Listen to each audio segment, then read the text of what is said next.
Bonjour à tous, bienvenue dans cette 5e et dernière séquence du codage binaire.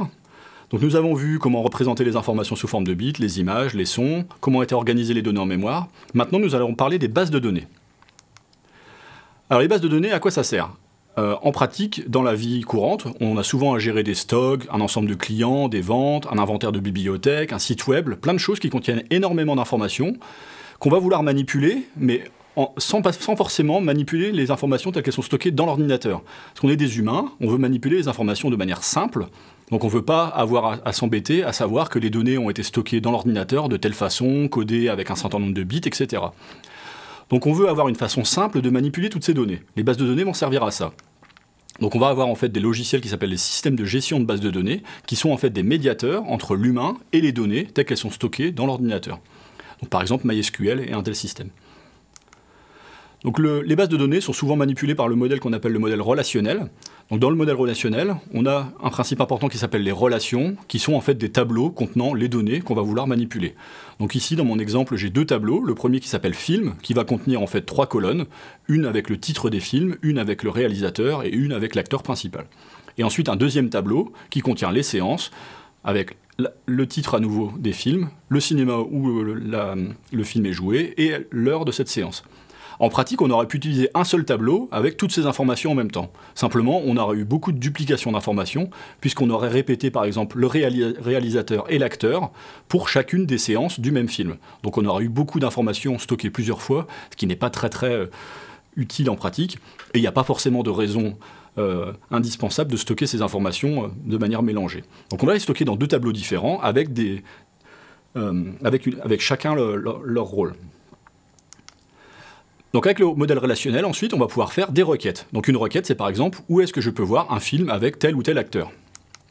Et donc pour ça, on va avoir un langage qui a été développé pour que les humains puissent relativement facilement faire des requêtes dans la base de données pour trouver ce genre d'informations. Donc ici, on va en fait écrire une requête dans le langage SQL qui va être « Trouve-moi les cinémas », donc c'est la ligne « Select cinéma », en regardant dans les tables films et séances que j'ai définies précédemment. Et parmi ces tables, tu vas en fait trouver les lignes pour lesquelles le titre du film est le même titre que la séance et l'acteur que je cherche. Et donc ça, c'est une requête qui s'écrit dans un langage relativement compréhensible pour un humain et qui permet en fait de chercher dans la base de données très efficacement, dans mes 2 tableaux, la réponse à ma question.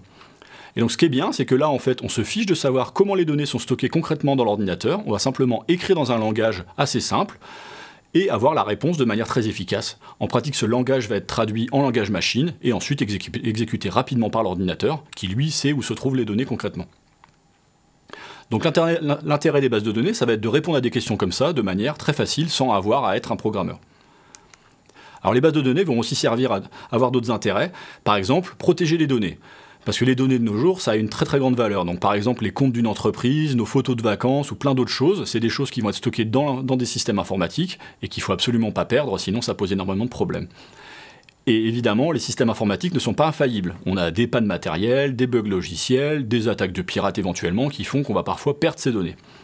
Et donc les bases de données, en fait, vont mettre en œuvre des systèmes qui vont permettre d'éviter ce genre de problème, par exemple en assurant de la réplication entre les données. C'est-à-dire qu'on va stocker les données à plusieurs endroits, et si jamais il y a un des serveurs qui tombe en panne, on pourra toujours accéder de la même façon aux données stockées ailleurs. Et donc pour l'utilisateur, ça ne va rien changer, sauf que ces données ne seront jamais perdues. Les bases de données vont aussi servir à partager les données. On a souvent des ensembles de données manipulés par plusieurs utilisateurs. Donc par exemple, on peut imaginer d'avoir un système contenant plein de morceaux de musique avec 2 utilisateurs, Alice et Bob, qui y accèdent et vont pouvoir éventuellement mettre des likes, comme sur votre réseau social préféré, pour certains morceaux qu'ils apprécient. Donc on peut imaginer Alice qui ouvre un morceau, qui le lit. Au même moment, on va avoir Bob qui va lire le même morceau. Et comme Alice se rend compte qu'elle aime bien le morceau, elle va ajouter un like sur ce morceau. Et un peu plus tard, Bob va faire la même chose, il va ajouter un like. Et là, en fait, on va se rendre compte que le like de Alice va avoir disparu et que celui de Bob va être resté. Ce qui s'est passé, en fait, c'est que quand Bob a ouvert son morceau, il n'y avait pas encore le like d'Alice dessus. Donc quand il a ajouté son like, il n'y avait que le sien. Et donc quand il a refermé, qu'il l'a enregistré, il y avait uniquement son like qui était. Et celui d'Alice a disparu parce qu'il a été écrasé. Donc les bases de données, pour éviter ce genre de problème, elles vont définir ce qu'on appelle des transactions, qui sont en fait des opérations qui vont garantir que ce genre de problème ne va pas arriver.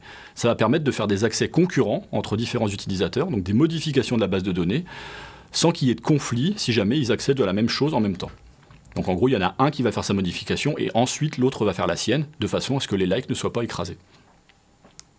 Ce qu'il faut retenir de cette séquence, c'est que tout d'abord, l'ordinateur stocke les données de manière pas forcément compréhensible pour un humain, donc avec plein de bits utilisés pour chacune des données, éventuellement de la compression, un ordre particulier, une organisation en mémoire particulière.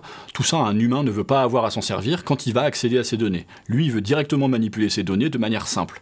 Donc les systèmes de gestion de base de données vont servir à ça. Ils vont fournir un moyen pratique d'y accéder, donc vraiment compréhensible pour les humains, et aussi un moyen fiable, puisqu'ils vont éviter d'avoir des pertes de données ou éventuellement d'avoir des problèmes d'accès concurrent si jamais plusieurs utilisateurs partagent les mêmes données en même temps et les modifient en même temps.